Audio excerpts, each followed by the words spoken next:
Madam ஒரு பெரிய முயற்சி எடுத்திருக்காங்க. அந்த முயற்சி வெற்றி அடைய நான் இறைவனை வேண்டிக்கிறேன். மேடம், உங்களோட முயற்சி பெரிய அளவில் வெற்றி அடையணும்னு நான் வேண்டிக்கிறேன். ரொம்ப நன்றி, ரொம்ப நன்றி. Thank you sir. ஸோ எல்லாருக்குமே வணக்கம். இன்னைக்கு வந்துட்டு இந்தியாவில் பார்த்தீங்கன்னா பார்வை மாற்றுத்திறனாளிகளை எப்படி நம்ம கொண்டு போகணும் அப்படிங்கிற அவேர்னஸ் கண்டிப்பாக கம்மியாக இருக்கு. இதுவே வெளிநாடுகளில் தங்களை தாங்களே பார்த்துக்கிற அளவுக்கு இன்னைக்கு நிறைய வந்துருச்சு. அது மாதிரி நிறைய பேரை கொண்டு வரணும் அப்படிங்கிற ஒரு நோக்கத்தில் ஆரம்பிச்சது தான் பாத Nivarana. So Pada Nivarana foot reflexology specially visually challenge அவங்க இந்த தெரப்பி படிச்சுட்டு இதை சரியான ஒரு சர்டிபிகேட் வச்சு இதை அவங்கள நம்ம மக்களுக்காக இந்த ரிலாக்ஸேஷன் தெரப்பியை கொடுக்குறாங்க.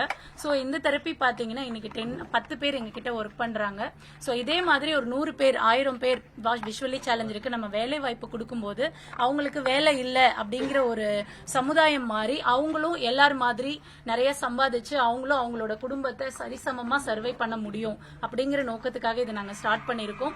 இன்னைக்கு இதுக்கான இனிஷியேட்டிவ்ல எங்களோட ஓப்பனிங் விழாவுக்கு சாரை இன்வைட் பண்ணதும் எவ்வளவு பிஸி டைம்ல கூட எங்க பசங்களுக்கு சரியான அளவுக்கு அவர் ரெஸ்பெக்ட் கொடுத்து வந்திருக்காரு.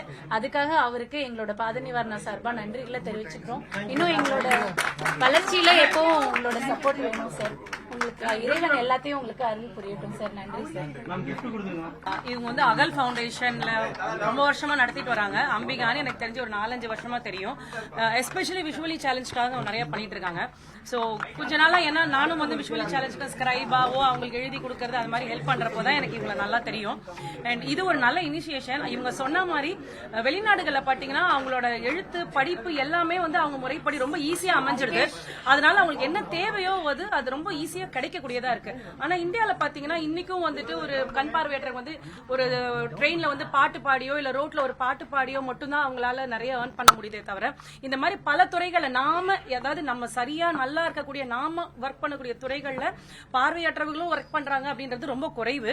சோ அப்படி இந்த மாதிரி ஒரு ஃபீல்ட தேர்ந்தெடுத்து அவங்க ஒரு பிசினஸ் மாதிரியும் அவங்களும் சொந்த கால நிக்க முடியும் அப்படின்னு ஏற்படுத்தி கொடுக்கறதுக்காக அகல் ஃபவுண்டேஷன் ரொம்ப ரொம்ப முயற்சி எடுத்துட்டு நிறைய விஷயங்கள் இந்த மாதிரி பண்ணிட்டு இருக்காங்க. சோ இது பாத நிவாரணான்றது இப்ப ஆரம்பிச்சிருக்காங்க. லைக் ஃபுட் ரிஃப்ளெக்ஸாலஜி இது முழுக்க முழுக்க பார்வையற்றவர்கள் அது அவங்களோட பர்சன்டேஜ் இதுல முழுமையா பார்வை இல்லாதவங்களும் இருக்காங்க, கொஞ்சம் பார்வை தெரிஞ்சு சமாளிக்கக்கூடியவர்களும் இருக்காங்க. கண் பார்வையற்று வேலை செய்யும் பொழுது ரத்த நாளங்கள்ல இருந்து ரொம்ப பிரஷரா அவங்களுக்கு இருக்கும், ரொம்ப கஷ்டமா இருக்கும். சோ அதை மீறி அவங்க வேலை செய்யறாங்கன்ற போது அவங்களை ஊக்குவிக்க வேண்டியது நம்மளோட கடமை. சோ இது ஒரு நல்ல இனிஷியேஷன். டெஃபினெட்லி இது ரொம்ப நல்லா போகணும். அகல் ஃபவுண்டேஷன் இந்த மாதிரி நிறைய விஷயங்கள் பண்ணணும்ன்றது என்னோட வாழ்த்துக்கள். அண்ட் இன்னைக்கு இது அண்ணனால திறக்கப்பட்டது உண்மையாவே ரொம்ப பெரிய விஷயம். நன்றி மேம்.